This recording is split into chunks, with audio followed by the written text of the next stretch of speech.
आपण जर बघितलं तर हे जाहीरपणे काही बोलत असले तरी कुठल्याही वामपंथी विचारधारेचा किंवा विशेषतः कम्युनिझमचा मूळ हेतू हा व्यवस्थेचा विध्वंस हाच असतो. म्हणजे व्यवस्थेत सुधारणा करण्याकडे त्यांचं लक्ष नसतं किंवा किंबहुना सुधारणा करणं हे प्रतिक्रांतीवादी आहे असं ते मानतात. कारण की सुधारणा केली म्हणजे क्रांती तितक्या प्रमाणात थोडीशी लांबणीवर पडणार.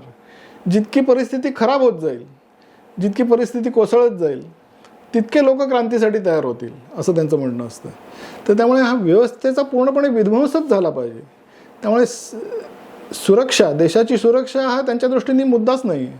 कारण की त्यांना हा देश, अनेक अर्बन नक्षल्स तुम्ही पाहिलं असेल तर ते असं म्हणतात की भारताची राज्यघटना जेव्हा लागू झाली तो काळा दिवस होता. असं अरुंधती रॉय, तुम्ही नाव ऐकलं असेल, त्या असं जाहीरपणे सांगतात की ज्या दिवशी भारताची राज्यघटना लागू झाली तो माझ्या दृष्टीने काळा दिवस होता. त्यामुळे देश ही संकल्पना जी आहे ती कम्युनिझममध्ये त्याला काही महत्त्वच नाही आहे. किंबहुना देशप्रेम किंवा पॅट्रिऑटिझम याच्यावर त्यांचा रागच असतो. कारण त्यांना देशांचं वेगळं अस्तित्व संपावं असंच त्यांचं म्हणणं आहे. सगळ्या देशातल्या गरीब लोकांनी आणि कामगारांनी एक व्हावं, देशांचं वेगळं अस्तित्व टिकलं नाही पाहिजे, ते पूर्णतः संपलं पाहिजे. अशा विचारधारेचे हे लोक असल्यामुळे देशाची सुरक्षा हा त्यांच्या दृष्टीने महत्त्वाचा विषय नाही आहे किंवा सकारात्मक बदल घडवणे व्यवस्थेत हा त्यांच्या दृष्टीने महत्त्वाचा विषय नाही. त्यांच्या दृष्टीने महत्त्वाचा विषय की व्यवस्थाच नष्ट झाली पाहिजे आणि त्या कोऱ्या पाटीवर मग आम्ही नवी व्यवस्था निर्माण करू असंच त्यांचं म्हणणं आहे. हाच मूळ विचार आहे.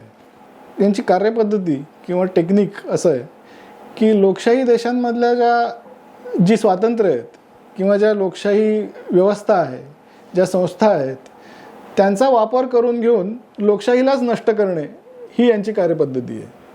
म्हणजे आता आपल्याकडे मीडियामध्ये मत व्यक्त करण्याचं स्वातंत्र्य आहे, त्याचा हे जास्तीत जास्त फायदा घेतात.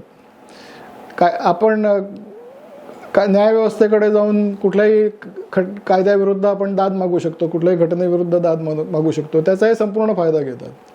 आणि या सगळ्या गोष्टींचा फायदा घेऊन यांना शेवटी लोकशाही व्यवस्था नष्ट करायची आहे. कारण की कुठलाही कम्युनिस्ट देश जर आपण बघितला तर तिथे लोकशाही अस्तित्वातच नसते. त्यांना कुठलंही स्वातंत्र्य अस्तित्वात नसतं.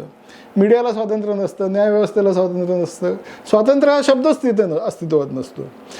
तर त्यामुळे मुख्यतः हे लोकशाहीतली स्वातंत्र्य आणि लोकशाहीच्या संस्था जशी न्यायसंस्था असेल, मीडिया असेल, या सगळ्यांचा वापर करून लोकशाहीच कशी नष्ट करता येईल हीच यांची कार्यपद्धती आहे.